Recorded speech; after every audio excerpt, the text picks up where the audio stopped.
Fala galera, beleza? Olha quem tá aqui de novo, professor Paulo, aula de Geografia. Tudo bom? E aí, estudando bastante para o Enem, como é que tá a vida aí? Essa vida de estudante eu sei que não é muito fácil, mas também é prazerosa em alguns momentos, né? Espero que estejam gostando das aulas de Geografia e entendendo os nossos conteúdos e as nossas discussões. Tenho certeza que se você estudar legal, prestar atenção, revisar depois, ler e assistir nossas aulas, você vai muito bem no Enem, vai muito bem em Geografia. Beleza, turma? Vamos começar. E qual que é o tema da aula de hoje? O nosso tema hoje é setores produtivos e industrialização brasileira. Essa aula vamos ter algumas aulas, né, que vão condizer esse assunto, e agora será uma primeira introdução a este tema, correto? Então vamos lá, pessoal. O que seria setores produtivos? Setores produtivos é a área, né, a área nacional, ou são o tipo de produções que temos no nosso território brasileiro, que fazem parte da formação do território brasileiro. Então temos o primeiro setor, o segundo setor, o terceiro setor. Isso que iremos discutir aqui, um assunto muito importante, muito fácil, que cabe ali em geografia econômica, geografia agrária também faz parte, geografia urbana. Então os setores produtivos é muito importante a gente compreender um pouquinho deste assunto. E em uma outra parte,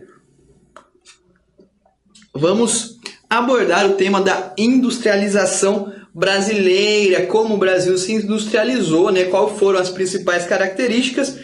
E aqui vamos mais abordar os assuntos relevantes à geografia. Um pouco também será abordado pelo professor Roberto, pelo professor de História, onde ele vai aprofundar ainda mais esse assunto de industrialização e formação industrial.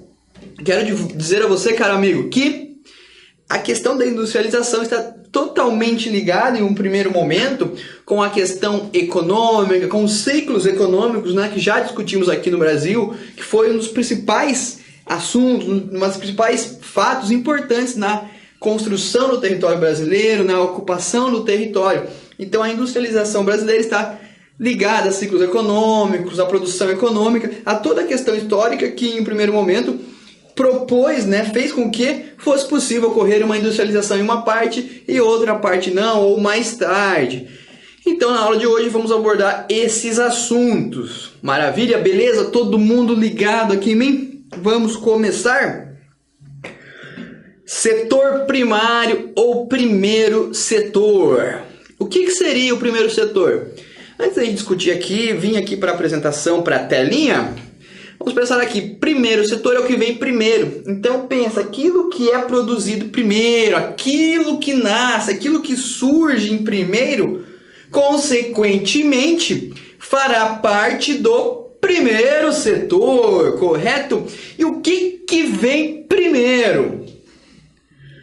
O que vem primeiro? Essa TV, essa bancada aqui, a câmera, ou a matéria-prima, o ferro, o alumínio extraído lá, né, da natureza, ou a madeira extraída para a construção da madeira, ou indo além um pouco, a produção alimentícia também. Então, tudo isso faz parte do primeiro setor. Então, o primeiro setor é a produção agrícola, é a primeira forma de produção da sociedade, correto? Todo mundo lembra daquela nossa aula introdutória de geografia, onde discutimos como formou-se, como surgiu, né, a primeira forma de integração social, de como a sociedade, né, se relacionava, como que ela produzia.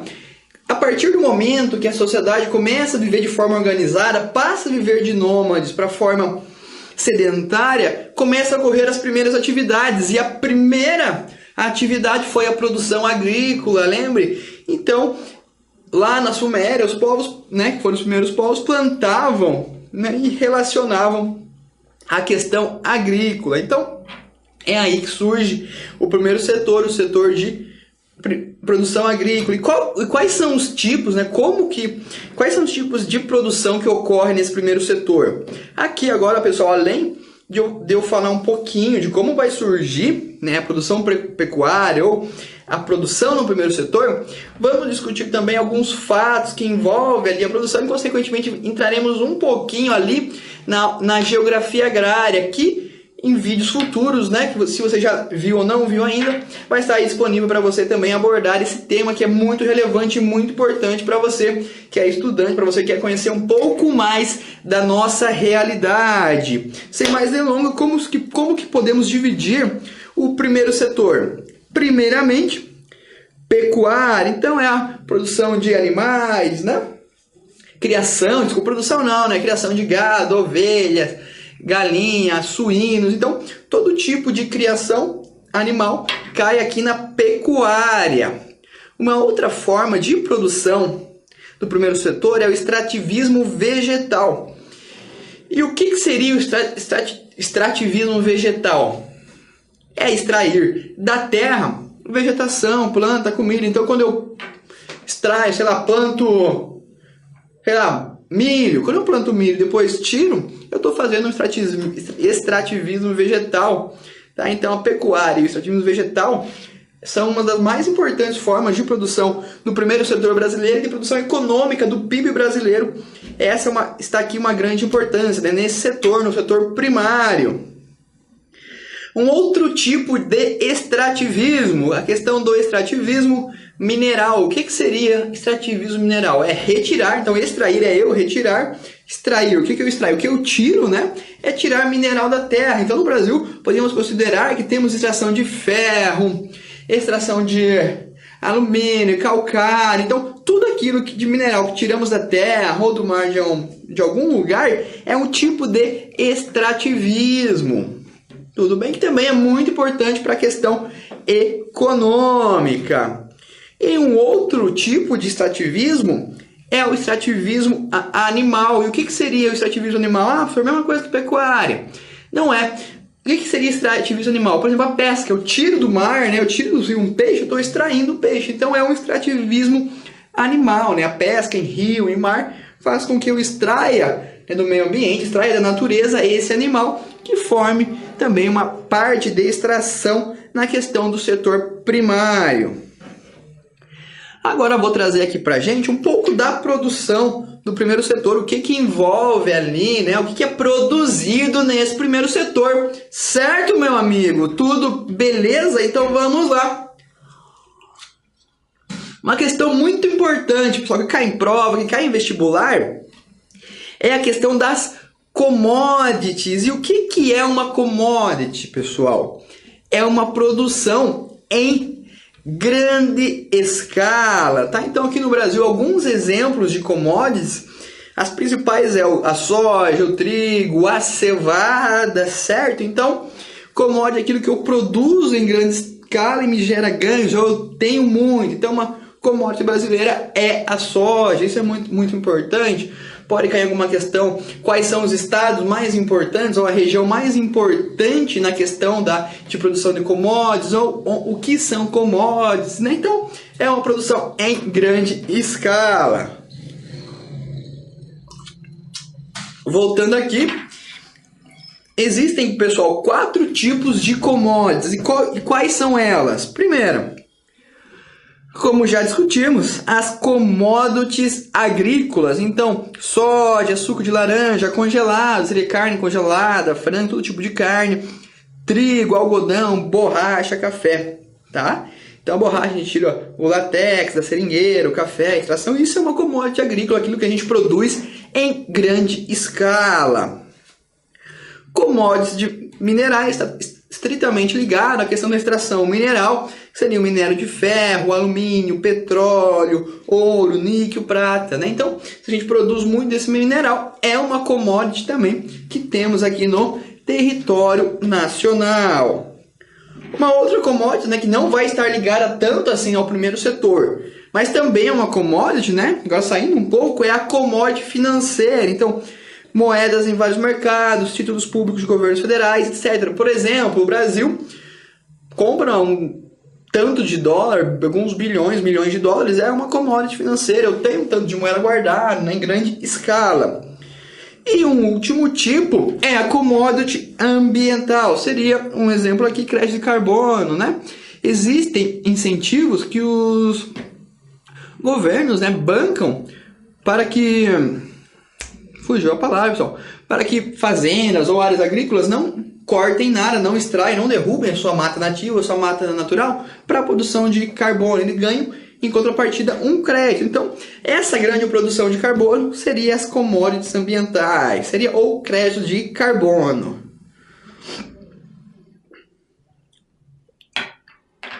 Aqui as principais commodities, né, que produzimos aqui no Brasil, destacamos para o petróleo, o café, o suco de laranja, o minério de ferro, a soja e o alumínio. Então, é muito importante a gente saber esse dado aqui, né, o que o nosso país produz e o que gera economia, o que gera riqueza, né, o que traz renda, o que faz com que o PIB brasileiro cresça. Todo mundo lembra o que é PIB? Produto Interno Bruto. Tudo que nosso país produz e gera lucros para ele, correto?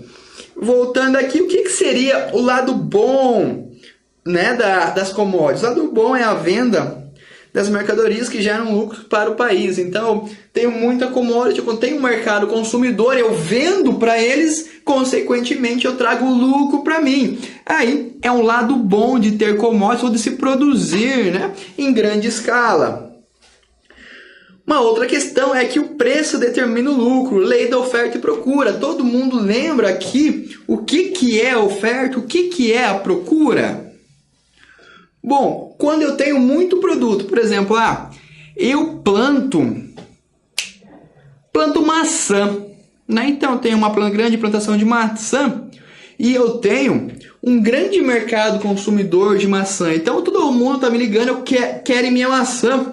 Então eu vou lá vender a minha maçãzinha para eles. Só que a procura é tanta, que o tanto que eu tenho produzido não consigo atingir, não consigo vender para todo mundo. O que eu faço? Quando eu tenho pouco e tem muita procura, ou tem mais procura do que eu tenho, eu consigo aumentar o meu preço. E eu aumentando o meu preço, o que acontece? Eu gero lucro, né? E consigo arrecadar mais dinheiro, mais verba, mais economia.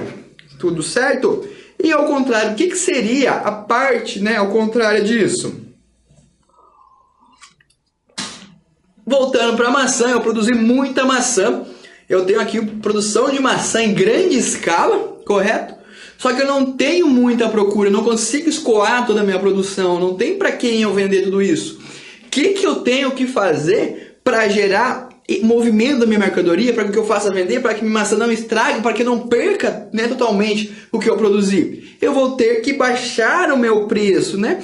E isso faz o quê? Que eu venda mais barato e tenha menos lucro. Então isso é a lei da oferta e procura. Quanto menor a oferta, maior a procura, mais lucro. Quanto menos procura e mais produto, menos lucro. Correto? Espero ter entendido. É uma questão que a commodity gera. Então, trazendo aqui para a questão brasileira, se o Brasil produz muita soja e tem pouca procura de soja, consequentemente teremos que vender, né, essa soja num preço mais barato. Então, essa commodity, consequentemente, gerar um pouco menos de lucro. Agora, se produzimos um tanto de soja, temos uma procura maior, conseguimos vender a um preço maior, né, o valor da soja sobe e isso traz mais dinheiro, mais renda para, né, o nosso país, para os produtores dessa commodity. Nessa questão da produção agrícola, né, eu vou trazer mais um pouco de algumas definições, são só alguns. Se cair na prova ali eu vou poder acertar, né, eu vou saber do que se trata. Primeira coisa, quando estão falando em latifúndio, todo mundo acho que já ouviu falar nessa palavra latifúndio, né? Já deve saber o que é, do que se trata, né? Latifúndio, o que é latifúndio? O que pode me ajudar? Professor, eu não sei o que é latifúndio. Tá aqui, professor, para auxiliar você. Vamos lá então, latifúndio é a propriedade rural de grande extensão, constituída em sua maioria de terras não cultivadas ou exploradas com técnicas de baixa produtividade. Trazendo aqui para a explicação do prof, latifúndio seria mais ou menos assim: eu tenho muita terra, né? O professor aqui tem muita terra, teoricamente, e eu não uso essa terra, eu não planto. Mesmo eu tendo muita terra, eu planto pouco, então essa terra não gera lucro. E também, não gerando lucro, eu uso técnicas que já estão ultrapassadas, que não fazem com que essa terra seja produtiva e ela fique parada, né? Podendo futuramente auxiliar alguém que faça mais bom uso dela, né? Então, o latifúndio seria uma grande constituição de terra com baixa produtividade. Tá? Uma outra questão do latifúndio é a produção. Geralmente nos latifúndios são produzidos só um tipo de produto, não aquela mescla, né? Hoje em dia, na parte agrícola, nós temos, no verão produzimos um produto, no inverno outro, né? Mesclamos essa produção justamente para essa terra produzir mais, gerar mais, né? Trazer mais lucro, conseguir vender e trazer uma diversidade para o produtor. Uma outra questão que envolve bastante a questão do latifúndio, também vai cair ali em história, aqui é só uma observaçãozinha, né, pessoal? Não só trouxe aqui porque é importante também. Além do latifúndio é o sistema plantation, né? Quem já ouviu falar no plantation? Caso caia ali na sua provinha, o que foi o plantation? Ele foi um sistema de exploração colonial que foi utilizado entre os séculos XV e XIX, principalmente nas colônias europeias da América, consequentemente no nosso querido e amado Brasil. Tanto as colônias portuguesas, quanto em alguns locais nas colônias espanholas e também nas colônias inglesas e britânicas, né? Então, ele foi produzido nessas colônias, né, na América, tanto nas portuguesas, nas colônias inglesas e nas espanholas. O que consiste? São 4 características principais que temos aqui no nosso plantation, né, na questão do sistema plantation. Grande latifúndios, né, como já discutimos, grande terra, grande produção de terra, né? Monocultura, o que seria a monocultura? É a produção de um tipo de produto só, né? Não é variar aquela sua produção, é produzir um tipo de produto. Trabalho escravo, então nos plantations ainda utilizava-se, infelizmente, do trabalho escravo. E exportação para a metrópole, então aquelas terras do seu plantation plantavam um único produto e levavam para a metrópole. Por exemplo, um tipo de produto que foi utilizado, que teve nesse sistema, foi a cana-de-açúcar. Uma outra questão importante aqui no latifúndio, não é uma questão importante, mas é só um adendo aqui, é a monocultura. Quem quiser copiar aí ou ver depois, é a produção ou cultura de apenas uma especialidade agrícola. Então, naquele terreno só plantamos arroz, só plantamos feijão, só plantamos milho, né? Não temos uma produção agrícola variada ou diversificada. Indo para o próximo setor, é o setor secundário. O que foi o setor secundário?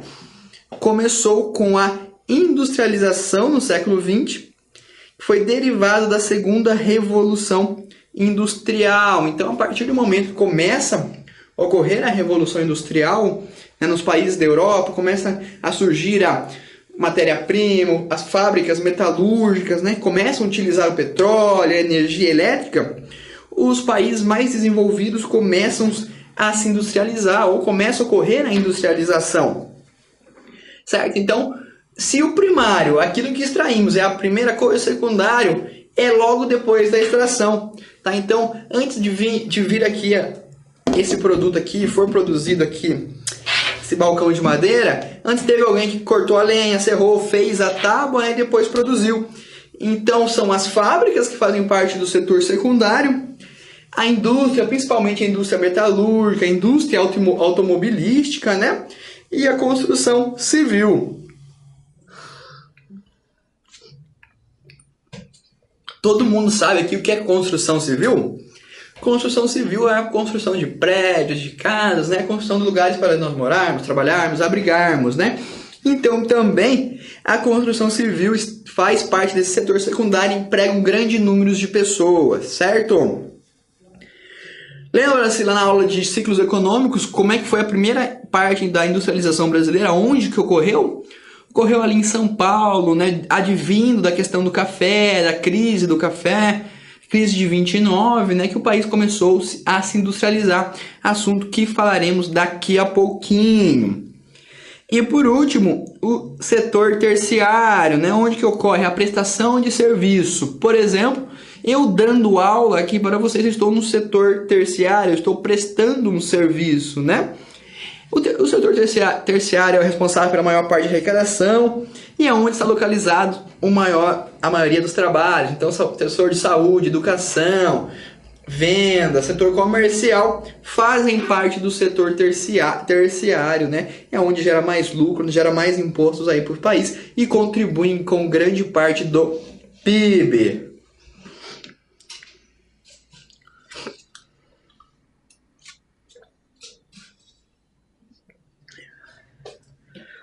Indo para a nossa última parte da aula, vamos falar agora um pouco, né? Vai ser uma primeira introdução para posteriormente também adentrarmos ainda mais a fundo na industrialização brasileira. Algumas características aqui, características principais, né? A industrialização se intensificou profundamente, né? Em grande parte nos últimos anos 30 do século XIX, após a escravidão e principalmente depois que o Brasil deixa de ser colônia, né? Deixa de ser império e ocorre a proclamação da República, viramos um país democrático, né? Podemos dividir essa industrialização em 4 etapas. Vamos lá então para a primeira etapa. A primeira etapa ocorreu entre 1500 e 1808, quando o nosso querido Brasil ainda era colônia de Portugal. Nós ainda éramos de Portugal, né? Tínhamos que prestar conta para a coroa portuguesa, né? O que a metrópole falava para o país? Dessa forma, a metrópole não aceitava a implantação de indústrias, salvo em caso especial como os engenhos. Então aqui no Brasil, por nós sermos metrópole nessa época, nós não podíamos produzir, não podíamos ter indústria. As indústrias ficavam por parte de Portugal e nós, o país, éramos responsáveis por produzir a matéria-prima, né? E o pouco que tínhamos ainda era a questão do engenho da cana, né? Onde essa produção também era em regime artesanal. Na colônia, como eu já disse, era proibida a produção industrial e a industrialização ficava por parte da metrópole Portugal. Então Portugal era industrializada, e nós, a colônia, produzíamos apenas os produtos agrícolas, que ficam em qual setor? Primeiro setor, né, pessoal? Segunda etapa, 1808 a 1930. O que marca essa etapa? É marcada em primeiro momento pela chegada da família real portuguesa no Brasil. Então, a partir do momento que a corte portuguesa, que a família real chega aqui no Brasil, o Brasil começa, né, claro que bem precariamente, no início, em fase embrionária, a ter autorização a começar a produzir, certo? Então, no Brasil houve a permissão para a implantação de indústrias no país e em 1928 taxa de 15% para produtos importados. Então, teoricamente era mais barato comprar um produto da Inglaterra ou de um outro país desenvolvido, mais industrializado, do que comprar um produto que era industrializado aqui no Brasil, decorrente de impostos, que nós vamos falar daqui a pouco. E o que se produzia no Brasil? Qual que era a primeira característica, ou as primeiras fábricas, né?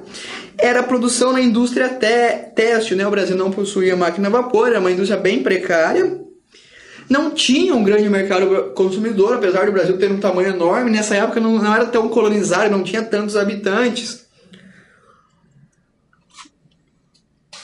E também, o que dominava economicamente, todo mundo lembra nesse período, de 1808 a 1930, sudeste ali, Paraná, norte do Paraná, região sudeste, São Paulo principalmente,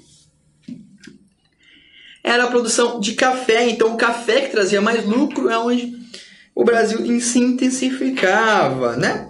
Então era a questão do café.